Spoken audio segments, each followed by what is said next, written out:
السلام ورحمۃ اللہ وبرکاتہ۔ کیسے ہیں آپ؟ اللہ آپ کو خوش رکھے۔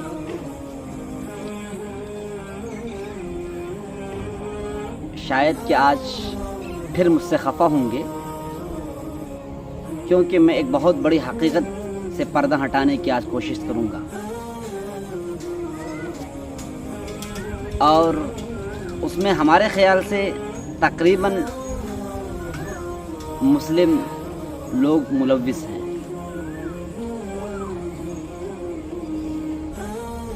کیا یہ حقیقت نہیں ہے کہ آج جو بچے مدرسے میں تعلیم حاصل کرتے ہیں 95 ایسے ہیں جن کی کوئی نیت نہیں ہے، جن کا کوئی مقصد نہیں ہے، اور ہمارے استاذ محترم دارالعلوم ندوۃ العلماء کے مائع ناز محتمم حضرت مولانا سعید الرحمن العظمی الندوی حفظہ اللہ ورعا فرمایا کرتے تھے، عام طور سے درجے میں بھی فرماتے تھے، اور جب جمعے کا خطبہ عربی زبان میں دیا کرتے تھے اس وقت بھی فرماتے تھے کہ دنیا میں 3 طرح کے لوگ ہیں۔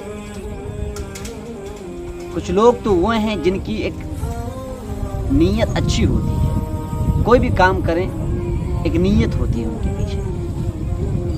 کچھ وہ لوگ ہوتے ہیں جن کی نیت تو ہوتی ہے لیکن وہ نیت بری ہوتی ہے، لیکن بہرکیف نیت تو ہے ان کے پاس۔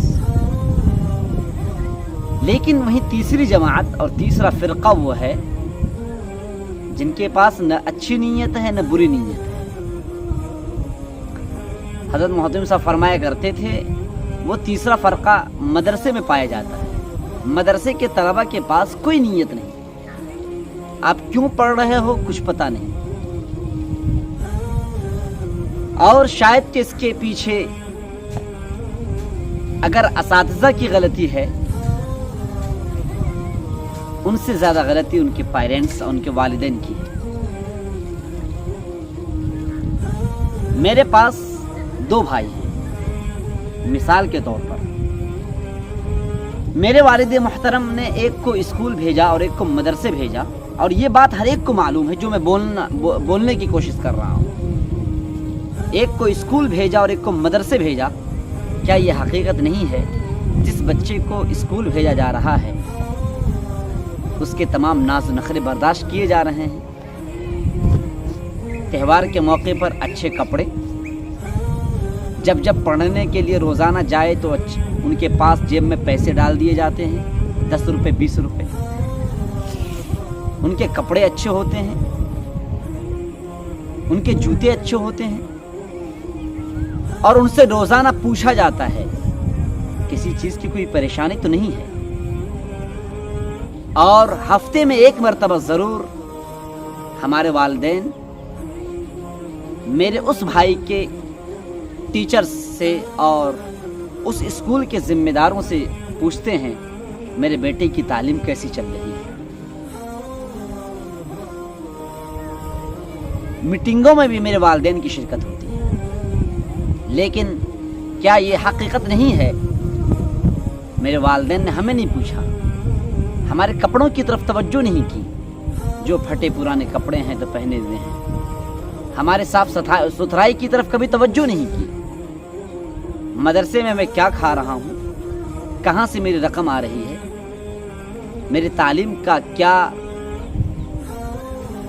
میرے تعلیم کے نتائج کیسے برآمد ہو رہے ہیں، کبھی بھی فکر نہیں کی، کیونکہ میرے والدین تو مطمئن ہیں فری کا کھانا آ رہا ہے، میرا بیٹا کھا رہا ہے، زکوٰۃ کی رقمیں آ رہی ہیں، میرے بیٹے کو کھانا مل رہا ہے، ناشتہ بھی مل رہا ہے، اور شب و روز ان کے گزرتے ہیں۔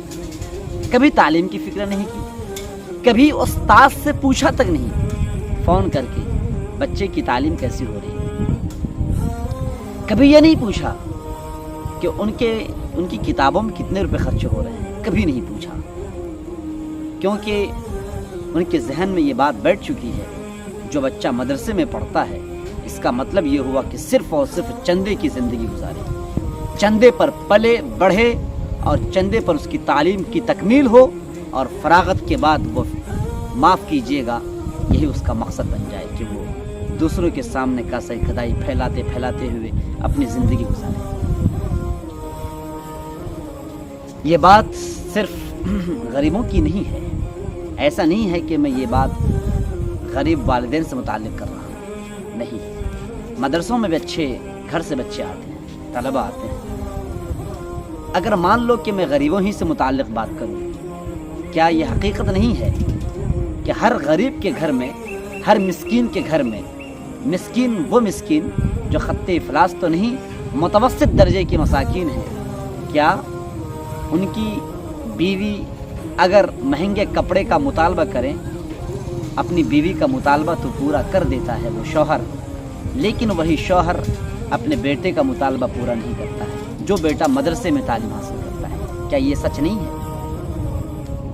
کیا یہ سچ نہیں ہے کہ یہی مساکین اپنے گھروں میں بیٹھ کر ہر سنڈے اور ہر منڈے یا ہفتے میں 3 دن 4 دن 100-200 روپے خرچ کر کے اپنے کام و دہن کے لذت کے لیے مختلف پکوان پکاتے ہیں، کبھی مچھلی اور کبھی گوشت کی شکل میں، لیکن وہیں بیٹا اگر مدرسے میں تعلیم حاصل کرتا ہے تو کبھی ان کی پرواہ نہیں کی میرا بیٹا کیا کھا رہا ہوگا۔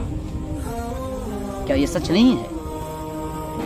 میرے بھائیوں، تکلیف ضرور ہو رہی ہوگی آپ کو، یہ انتخاب بے وقوف ہے نہیں، حقیقت ہے یہ۔ میں مدرسے میں تعلیم دیتا ہوں، مدرسے کا میں مدرس ہوں، بڑا ادارہ ہے میرا الحمدللہ، 450-500 طلبہ یہاں زیر تعلیم ہوا کرتے ہیں، لیکن ہمارے ایسے بھی طلبہ ہیں جن کے گھر مضبوط ہیں، جن کی معیشت مضبوط ہے، اکنامکس اسٹرونگ ہے، ان کے گھروں سے پیسے آتے ہیں، 1000-2000 روپے آتے ہیں، لیکن اس نام سے کہ بیٹا تو ان پیسوں کا استعمال اپنے جسم پر کرنا، اس نام سے نہیں آتے ہیں بیٹے جس مدرسے میں تم تعلیم حاصل کرتے ہو وہاں پر تم پیسے دے کر تعلیم حاصل کرو۔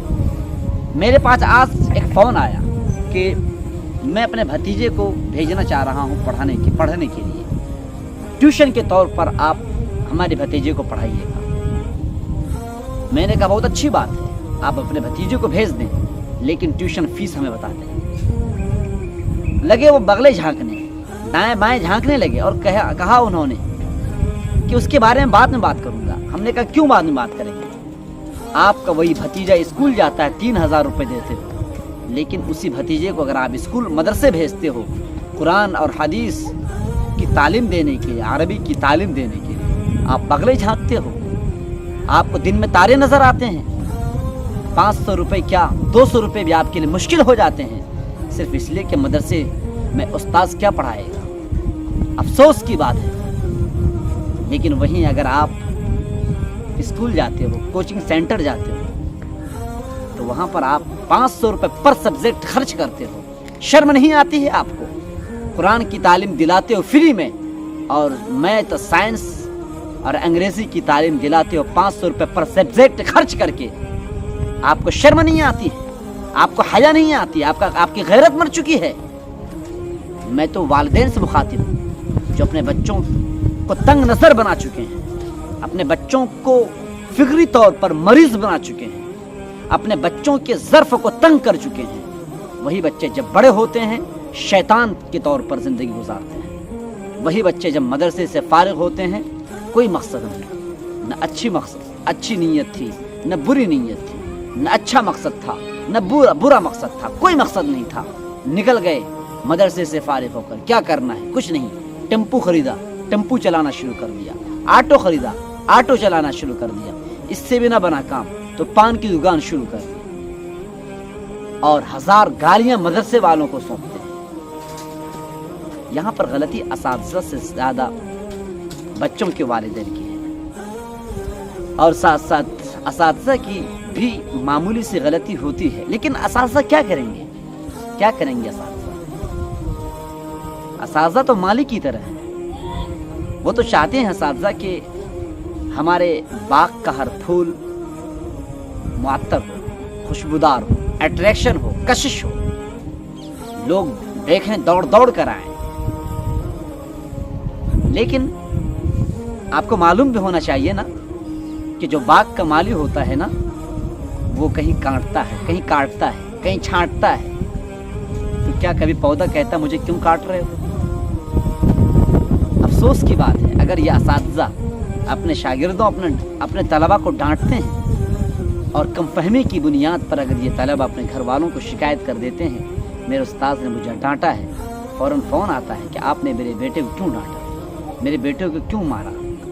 مارنے کی یقیناً اجازت نہیں ہے، لیکن ڈانٹنے کی کیا اجازت نہیں ہونی چاہیے؟ ڈانٹنے کی بھی اجازت ہونی چاہیے۔ یہی وہ وجہ ہے، سب سے بڑی وجہ، السبب الرئیسی جس کو کہا جا سکتا ہے کہ آج ہمارے مدارس سے اچھے طلبہ فارغ نہیں ہوتے ہیں۔ نمبر 1، انہیں چندوں پر ہم نے چندے کھانے پر مجبور کر دیا، زکوٰۃ کھانے پر مجبور کر دیا، اور نمبر 2، اساتذہ کی قدر نہیں رہی ان کے دلوں، ان کے سینوں میں نہیں رہی۔ کیا ان کے دلوں سے، ان کی زبانوں سے دعائیں نکلیں گی؟ میرے وہ لوگ جن کے پاس بچے ہیں اپنے بچوں کی خبر لو، جس طریقے سے آپ اپنے بچے کو اسکول بھیج کر ان کی خبر لیتے ہو، اور اسی طریقے سے آپ پر یہ ضروری اور لازم ہے اپنے اس بچے کے بارے میں جس کو آپ مدرسے بھیجتے ہو۔ اللہ کے واسطے اگر آپ دولت مند ہو، پیسے والے ہو، آپ شادی کے موقع پر 1000 طرح کی رسم رسومات اور من گھڑت باتیں ایجاد کرتے ہوئے خرچ کرتے ہو، 1 لاکھ 2 لاکھ 3 لاکھ 4 5 لاکھ تک خرچ کر لیتے ہو، نہیں ہوتا قرض لیتے ہو۔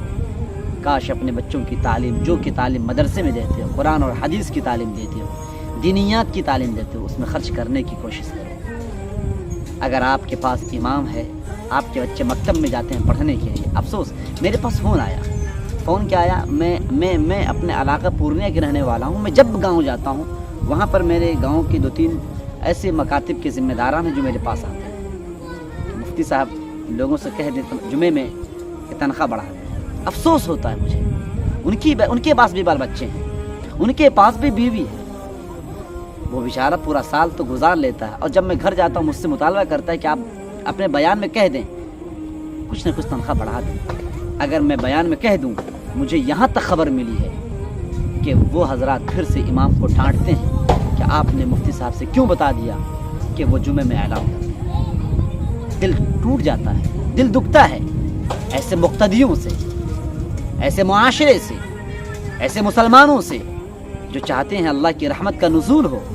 نہیں ہو سکتی ہے، لعنتوں کا نزول ہوگا، لعنتوں کا نزول ہوگا، نحوستوں کا نزول ہوگا، یاد رہے نحوستوں کا نزول ہوگا، عذاب الہی کے شکار ہوں گے ایسے لوگ جن کے دلوں میں ایمان کی قدر نہیں، دینیات کی قدر نہیں، اسلامی اقدار کی قدر نہیں، مدارس کی قدر نہیں، مکاتب کی قدر نہیں۔ لہذا میں پھر سے آخر میں کہوں گا، اپنی اولاد کی صحیح تربیت کریں، اپنی اولاد کی صحیح تربیت کریں۔ میری بات اگر تلخ محسوس ہوں آپ مجھے معاف فرمائیں گے، میری تلخ نوائی پر مجھے معاف فرمائیں گے۔ میری زبان یقیناً تلخ ہوتی ہے بسا اوقات، کیونکہ حالات ہی ایسے ہیں۔ میرے سامنے جو طلبہ ہوتے ہیں ان طلبہ کو میں دیکھتا ہوں، میرا دل پھٹ جاتا ہے۔ میں اپنے طلبہ کو مد نظر رکھتے ہوئے اپنی بات کو اپنے طلبہ کے پیرنٹس، ان کے والدین، ان کے گارجن تک اور ان کے واسطے سے امت مسلمہ تک پہنچانا چاہتا ہوں۔ اگر میری باتوں کو آپ دل میں جگہ دو اور میری باتوں کو دوسروں تک پہنچاؤ، ہو سکتا ہو اگر ایک شخص بھی کے اندر بھی سدھار پیدا ہو جائے اور ایک شخص نے بھی اگر اپنی منزل بدل ڈالی، ان کا نظریہ بدل گیا، تو ہماری کامیابی مقدر ہو جائے گی۔ جزاکم اللہ احسن الجزا۔ السلام علیکم ورحمۃ اللہ وبرکاتہ۔